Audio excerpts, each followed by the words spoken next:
You're listening to the uMentor Talk Show, now available on the Emoja app. We're your hosts, Fatima El Sayed and Imran Dharamsi.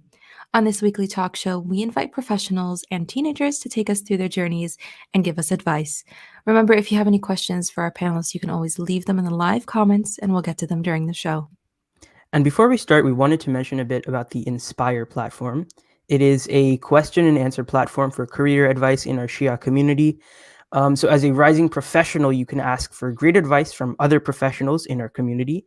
And as a mentor, you can give advice to our community's future professionals and students. And that is available via the uMoja app with an uMoja account on Android and iOS. So today we're featuring an arts panel. Our first speaker is Zeinab Shdid, an artist and painter who majored in fine arts in Lebanon. Zeinab expresses herself using the bright colors from her palette of love. Our second speaker today will be Sahara Mehdi. Sahara is a second-year journalism student at Ryerson University, and you can follow her writing and videos at Miss Brainy Writes on Instagram. So we're going to bring in Zeinab for the first 1/3 of the interview, and then Sahara, and then we'll bring them back together in a panel.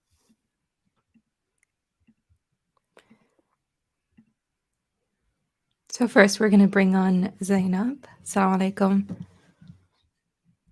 Let's unmute quickly. Assalamu alaikum. How are you?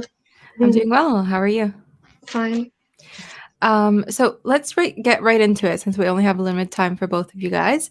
Can you tell us a little bit about your educational background? Okay, so at first I was in the United States. I used to study architecture, but I had an emergency, so I went back to Lebanon to continue my educational journey. But unfortunately, I missed the entrance exam for the architecture. So they suggested that I have to apply for fine arts in order to reapply for architecture. So there were some courses in common that could count for both majors. So I entered the fine arts. It wasn't my intention to apply for fine arts, but as long as I entered and I applied for fine arts, I just I loved what I'm doing. At first, I had some fear of what people are gonna say. People just keep criticizing and judging you. They measure success as a job title. They think of job titles only. So I had that fear, but when I entered this major, I just fell in love with it. Yeah, I fell in love with it. So Zeinab, can you talk briefly about the education system in Lebanon and how, because you were mentioning in the pre-interview that in Lebanon they force you into boxes. So can you maybe speak about that? Yeah, so in Lebanon in general, schools don't value art, so they, as much as they value other subjects such as physics, chemistry, etc., math, bio. So they don't focus on arts as a major. So, and they don't educate you with arts. So I didn't even existed as a major, but and that's because of our background community, and our society, because people don't consider art as a major. They limit you and you limit your abilities, and that's why schools even don't take that as a career. So they just limit your abilities, and they categorize you and they classify you as either in your 12th grade as either LS or GS, or I don't know if you know the system in Lebanon. They classify you for scientific studies only. It's not applied for arts. Oh, okay. Yes. So that's how the system goes. So you're not. So there's no space for like liberal arts fields or anything like that, right? So you mentioned that it's not really seen as a career. What advice do you have for people who are looking to make this into a career? How can you take your painting or your art and make it into a career? Okay, so that's a very broad question, I think. art is a broad word, you know. Yeah. Uh, there's not only painting. You have animation. You have painting. You have sculpture. You have many different what do you say, points that you can, options that you can apply for. For example, you can enter installation, performance art. It depends on what you're interested into. So for me, painting was my interest, and I do feel that your creativity, your ability to do something, to to express your feelings, to express what's happening around you, all of this can be your point of success, your starting Mm-hmm. success. So how much you're creative, being creative, how much you believe in yourself, um, can make you be successful. Mm-hmm. So you mentioned that your, I guess, form of art is painting. So can you tell us a bit more about your form of art and your process of creating art? Okay, so when it comes to painting, actually, it comes to colors, Mm-hmm. and um, how can I say that? Um, If there's a word, if you want me to, I can translate it. no, no, I'm just there isn't something specific about painting. So Mm-hmm. So how is like your process when you decide? How do you get ideas, and then how do you decide to actually make it? And then once you make it, how do you like revise your painting? For example, I don't know much about Because you painting, can't really so edit a painting, right? yeah. So do you have an idea set right from the beginning, and then you know what you're gonna do, or does it just flow naturally?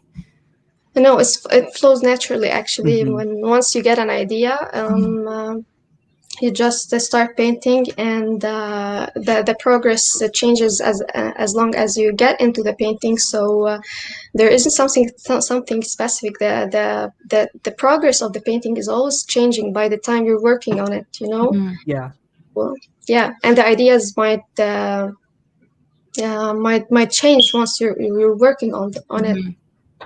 Where do you get your inspiration from? um Actually, I got my inspiration from my feelings, silence, maybe sometimes nature, um from colors. I get maybe sometimes from the silliest things you can ever imagine, from maybe a hole in a wall. I get my inspiration. So yeah, Oh, that's it interesting. differs on how much my feelings are changing. So you must be aware of my feelings. Mm-hmm. Mm-hmm. What do you feel like your feelings are usually translated into? Is it more like happy, or a more scary side? It depends on the state Okay. of my emotions. So one time, I was angry of my friend, and he told me that, are you gonna draw me as a shaitan? Because I was As angry a of him. devil, basically. Yeah, as a devil. So it really depends on my emotions and how much do I feel about the situation, or at a moment, a specific moment. Yeah. That's amazing. Yeah, that's interesting. So, what is your advice for people who choose this career path to be an artist and they receive backlash from their community?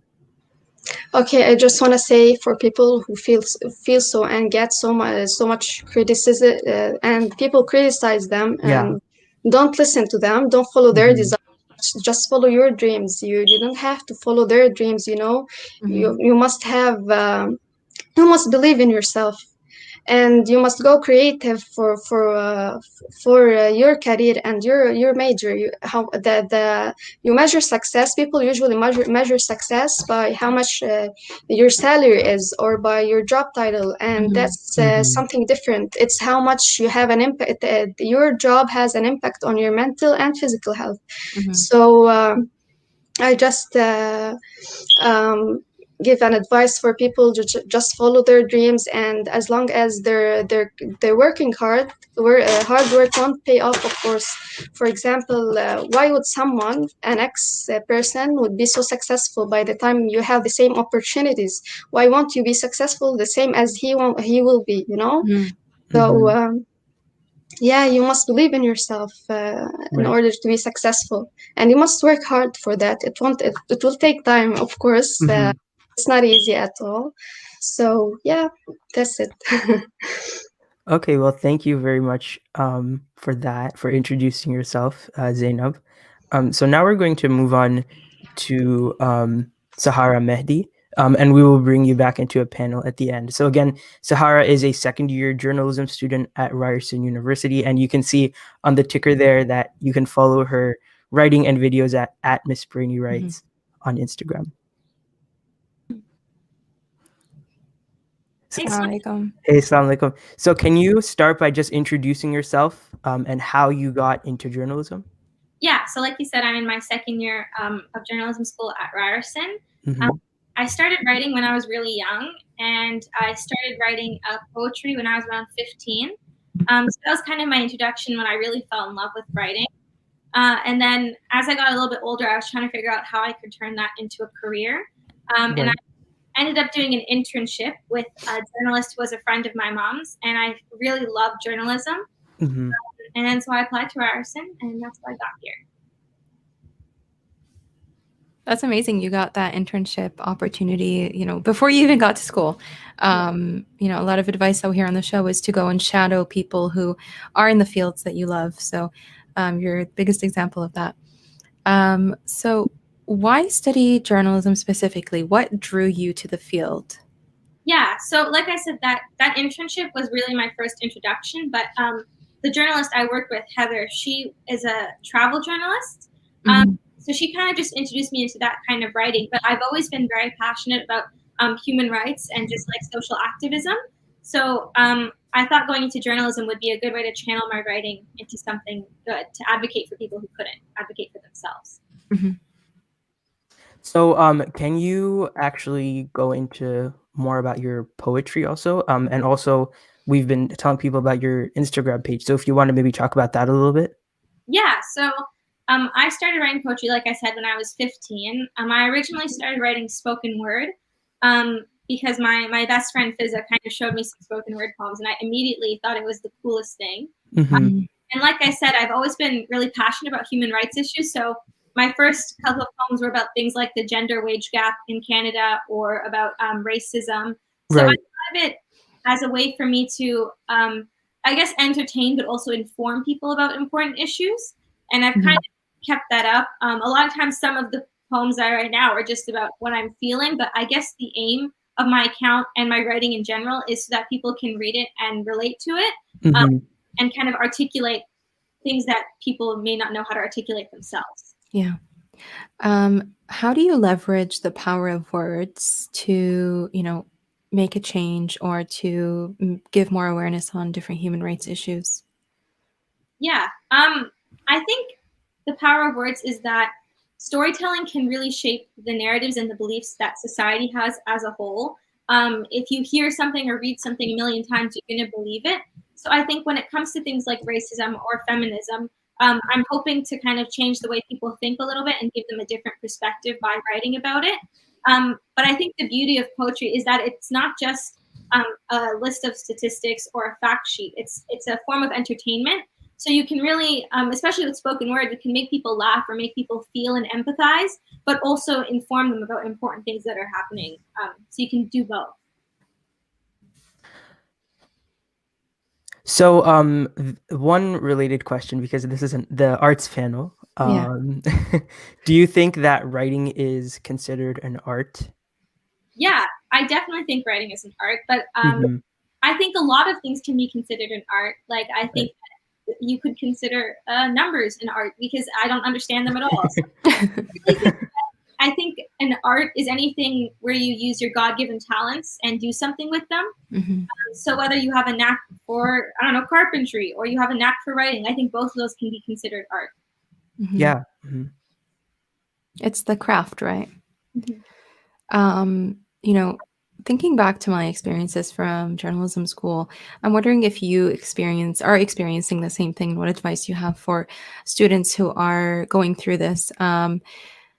Usually, our professors are more of the white person, right? Who is giving you how to tell stories, especially growing up in the West, living within this Western society. We're raised with this media within us from the beginning, right? Everything is, I think everything shapes our views of the world and the way that we tell stories. So how do we bring ourselves to the forefront, get away from that, this is biased because it relates to you, right?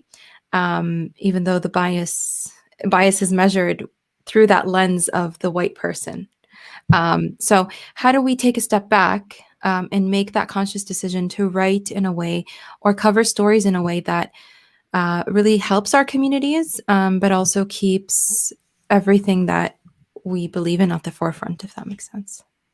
Yeah, I think one of the misconceptions about journalism is that I guess that reporting objectively means you can't report on things that you care about, which I think is completely wrong, because I think the best reporting comes from when you care about what you're writing about or doing a show about.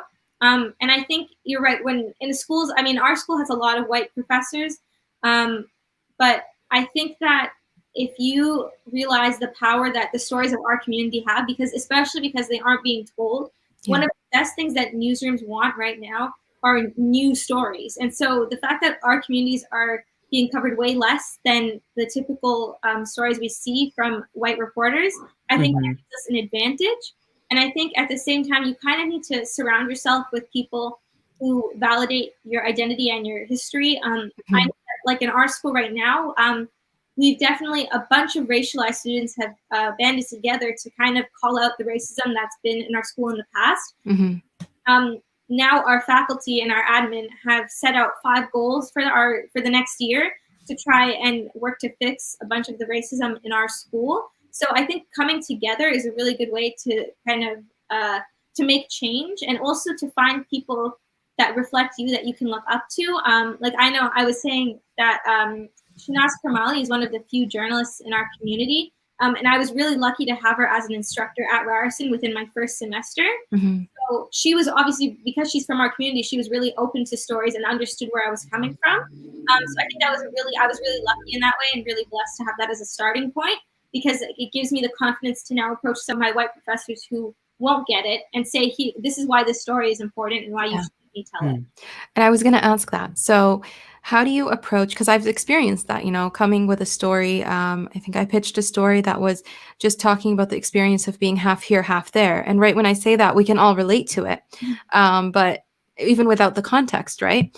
But bringing it to a white professor, they sort of looked at me and were like, is this really a story? So how do you take the steps to really pitch your story and get it to go through by showing them what's the importance of it? Yeah, I think it sometimes can require some extra legwork, especially at the beginning, because you kind of have to prove yourself in that way. If I was to go outside and report on a car accident or a money, like some sort of government issue, they would be like, yeah, that applies to everyone. But you kind of have to explain what the importance of that perspective is. So I think you have to kind of look inward and figure out, why is this story so important to me? And then try to explain that as best as you can to whoever you're trying to pitch to. That's amazing advice. So I guess on a related note, when you decided that you were going to pursue journalism, did you feel any pushback from the community? And even if not, what advice might you have for students who are experiencing that pushback? Maybe people tell them that, are you sure about money this? making career. Yeah, or not money, or like a risky career, or not your place, or things like that. What would you say to that? Yeah, I'm really blessed that I have very supportive parents, and my immediate family is very supportive, and so is my extended family. But I think at first they just didn't get it. I'm one of the first journalism students in our family. A lot of my family are kind of the pharmacy route or the doctor route or the accountant route. So it was definitely something different. But I think that, like Zeinab was saying before, you kind of have to let that go if you're trying to pursue what you want to do. For me, journalism was what I wanted to do, but also I'm not good at science or math. So for me, it was it doesn't make sense for me to do something that I don't like and that I don't have the skills to do. Right. And And I think part of it is also kind of finding those people that do believe in you, and relying on them, whether that be your immediate family or your friends or people that are doing the same thing as you are, because I think that support is really important, but you also have to trust yourself and trust that you know what you're capable of. Sahara, what is your final piece of advice for our listeners? For someone who does want to get into journalism, or for someone who is trying to raise more awareness on different human rights issues? Yeah, I think to observe what's going on. That helps a lot of writing, no matter what kind of writing it is, to kind of just sit and pay attention, and note things down that you're passionate about. But also, if you're looking into writing specifically, I think you definitely should write when you want to, not because you have an assignment due or because you're trying to put together a portfolio, because the best writing comes from when you're really passionate about what you're doing. So start a journal, write it down in your notes app in your phone, anything you want, but just keep it going and make it a habit, and it'll become your biggest asset. Mm-hmm. Thank you so much, Sahara, for introducing us to you. And so next we're going to move on to the segment where both of you are going to be together. So Sahara and Zeinab. And it's really more of like a free-flowing discussion. But we are going to pose one question at the beginning just to get it started. So let's bring in Zeinab again. Hi. Hi, Zeinab. Okay, so our first question for the both of you is, what is there power in standing out as an individual in a collectivist society? So how do you reconcile the need to fit in and the need to fulfill, that duty and role within society, as that person who is trying to pull themselves out of this?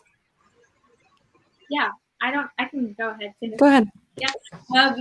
I think that we often and especially in our communities, we think of being the odd one out as a bad thing.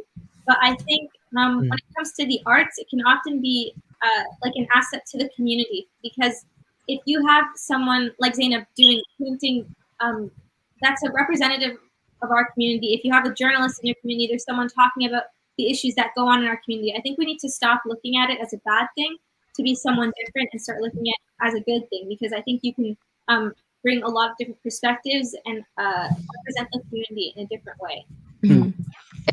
People will criticize you whether you're making arts or whether you're majored in other fields such as biology, or even if you're a doctor employer, they're gonna criticize you anyway. So interesting. Yeah, that's a new perspective, like that they're gonna criticize you anyway. So no matter what. Yeah, might as well do something. I'm not gonna give up. Like, yeah. It's a lot harder to defend what you're doing if you don't even like it. So, yeah, I overcome these criticisms that people give me. I'm used to them. So maybe let's set this up so that you start maybe reflecting with each other. What is like one thing about the other story that you noticed and found a similarity with your own? I think I really resonated when Zeinab was talking about how her paintings often come from how she's feeling. I think that's very similar to writing.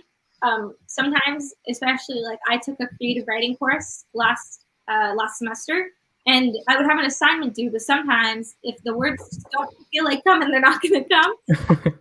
And I think that's part of writing, is that, like I said before, it's about passion and writing down what you're passionate about. And I think that, much like painting, it comes from your feelings. Yeah.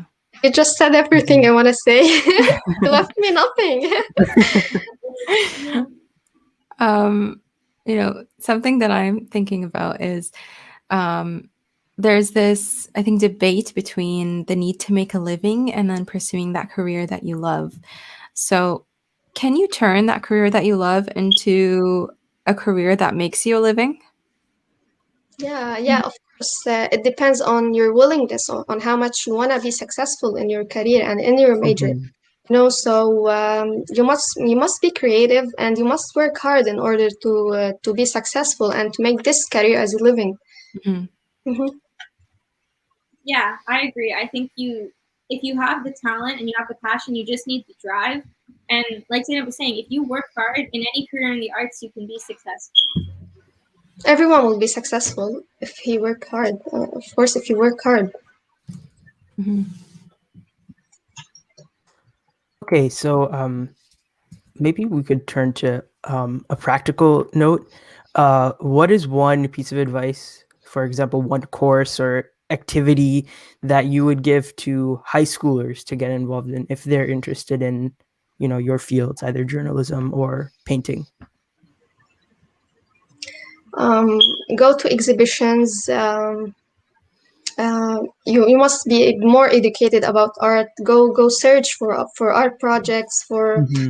for for what do they call them? Um, I had the word on my um, Like um, galleries?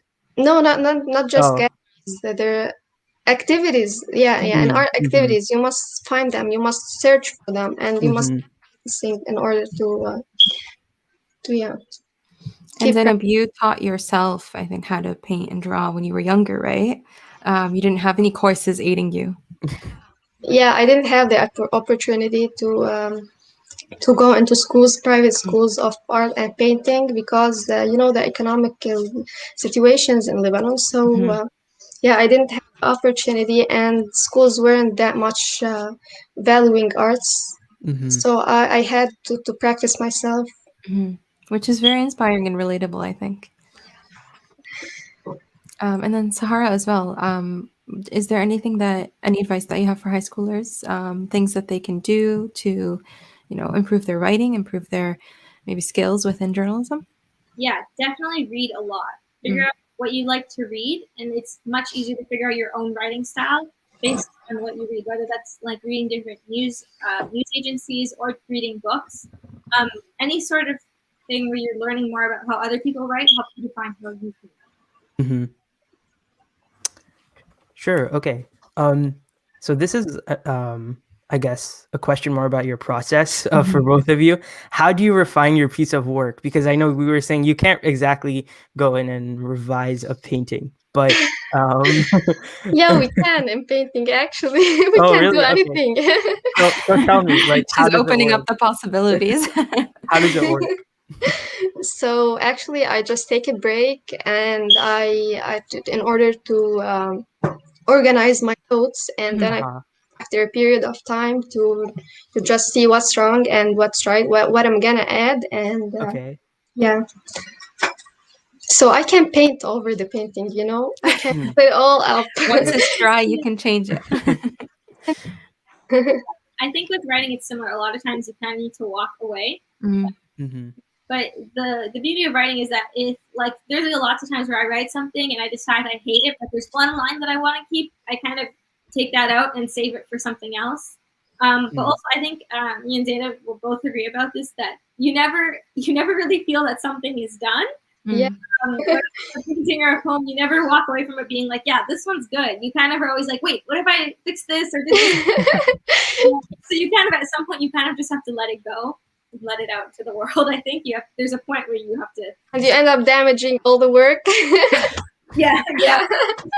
Are there times where you guys feel like you're blocked and your creativity is not there anymore? And how do you stay motivated?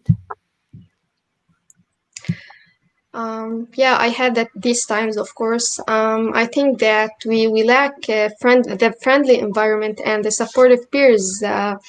That's why we must have them in order to always be motivated.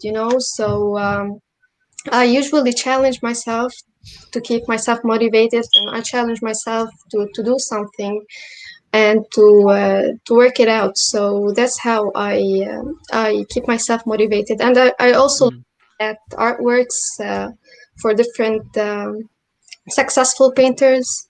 Mm-hmm. So you look to them for inspiration, right? Yeah. Yeah, I think pressure is kind of the enemy when it comes to making any sort of art. If you kind of give yourself that, oh, I need to write something really good by the end of this week, it's probably not going to happen. But I think turning to other art can often be inspiration, whether it be watching movies or looking at different writing, can often help you get inspired. And in terms of like motivation, I think if you have something to say, it's really easy to be motivated to write a piece about it. But for me, what also works is sometimes I'll just have to like block out a chunk of time and just say like, you're going to just write, or you're just going to edit pieces that you've already written. And then that helps when you kind of give yourself like, okay, just for 30 minutes, I'm going to do this, and then I'll leave it alone. Mm-hmm. Okay, I feel like I learned a lot about art, painting, journalism, writing, how to pursue it in this show. So I think it was amazing. So thank you, both of you, Zeinab and Sahara, for coming on. And we hope also that if you have any questions, the audience, for our speakers, you will ask them in the Inspire platform on the uMoja app. And thank you again for coming on. Yeah, thank you, you too. We're honored to be with you. Thanks for having us. It was a lovely talk. Thank you so much. And thank you to everyone for joining and tuning into the uMentor Talk Show. You make sure to tune in to next week's show on Saturday at 3 p.m. for the next episode of Community Voice, which will be hosted by Imran and Rida. And remember, you can always catch our previous episodes on YouTube, SoundCloud, Spotify, and Apple Podcasts. Umoja Outreach Foundation, uniting and empowering the Shia community.